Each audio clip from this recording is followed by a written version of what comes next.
Has the internet killed the future of the film industry? This debate has been going on for years. Let's see if we can shed some light on the subject. Since the dawn of time, we've used art as a way of communicating, leaving behind beautiful histories of anything we could lay our hands on. Now, art comes in many forms: writing, drawing, photography, music, movies, and much more. Focusing on movies, movies have been around since the late 1800s. Moving picture machines, however, have been around since the early 1800s. Machines such as the phenakistoscope by Joseph Plateau or the kinetograph camera and viewing box by Thomas A. Edison were just a few of the first steps towards making the first movie cameras. It was in December 1895 that the first successful movie showing took place. The Lumiere brothers showed 10 of their films in the basement of the Grand Café in Paris. The length of the showing was 25 minutes and was shown using a celluloid film camera and projector. It wasn't until a few weeks later that the Lumiere brothers got the attention they deserved, and when it happened, they became a worldwide sensation. Over the next year, they got to show their films in over 15 countries, from the US to India. After 5 years of success, they decided to sell their camera rights to Charles Pathé. After cinemas became more and more popular, it was John Logie Baird who went on to invent the next big thing. He invented the television in 1925, but it wasn't until 1940 that we were able to get them in our homes. From then, in 1965, Sony released the first VCRs to the public, which very quickly accompanied the television. Movies on video cassette.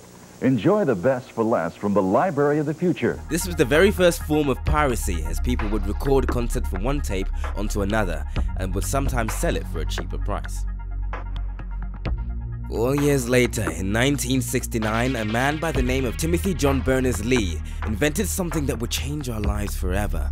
The internet was originally invented to be used for research, education, and government organizations.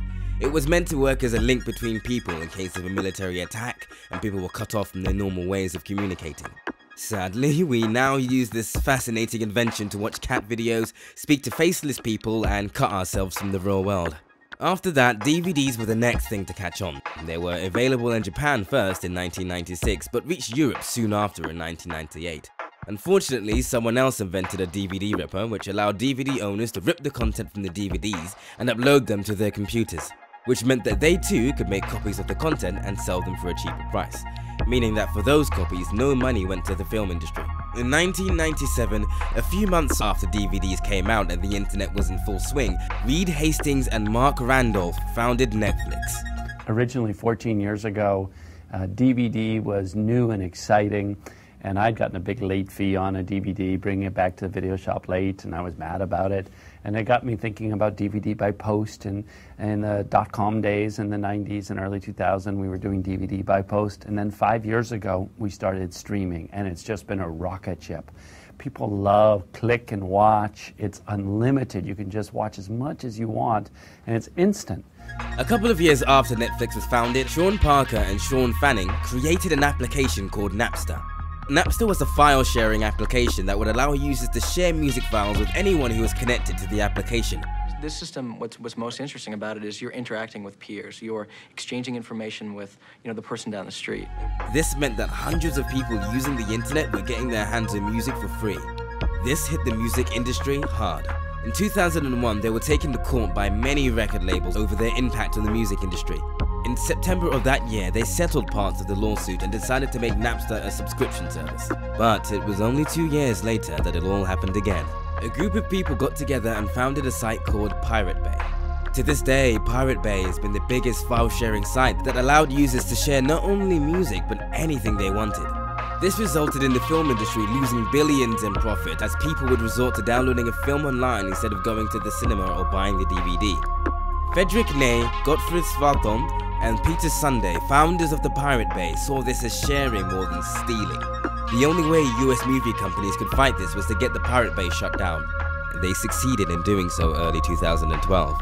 A year in prison and £2.4 million in damages. That's what the founders of one of the world's most popular file-sharing sites are facing.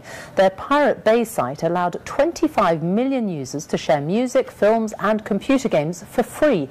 In a landmark ruling, a court in Sweden said the men were guilty of copyright infringement, even though the illegally downloaded material wasn't held on their site. By August 2012, Gottfried Svalton was arrested in the capital of Cambodia, but the Pirate Bay reappeared using a different TLD. Peter Sunday was also sentenced, but instead of serving his 8-month term, he ran for 2 years before being caught in Sweden early 2014.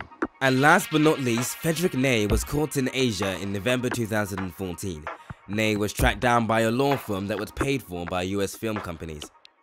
Search engines are now fighting that same battle. Google, being one of the most used search engines in the world, has been suggesting illegal sites to users who simply type in the name of a movie, even if the users aren't asking to watch it.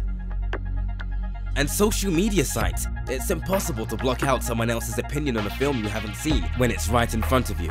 As much as it wants to find someone to blame, it has to realize that times are changing and that everything around it is evolving. Do we as consumers hold the power to make or break it? It's been trying to get with the times, working with services like Netflix. But with its cinema tickets being so high, is that really enough?